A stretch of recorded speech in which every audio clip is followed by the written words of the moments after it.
Greater chamber એમને જેમ કીધું ને કે નોન પોલિટિકલ ઓર્ગેનાઇઝેશન બહુ મહત્વનું છે અને મહાજનની છાપ જે છે એ ચેમ્બરની હોય અને મહાજનથી સત્તાધીશો ડરતા હોવા જોઈએ.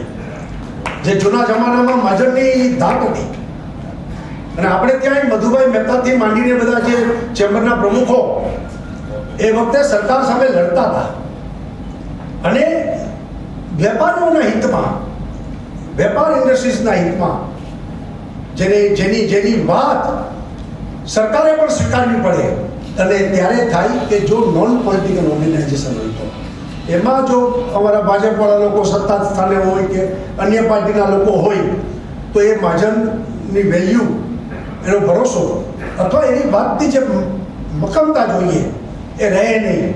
એટલે ગ્રેટર ચેમ્બરને પણ હું અભિનંદન આપું છું, પણ ચેક કરતા રહેજો કારણ કે જીવ બધા રાજકારણી હોય છે એટલે કોણ ક્યારે ક્યાંથી લડે, કોણ ક્યારે ટિકિટો આપી દે નક્કી ન થાય.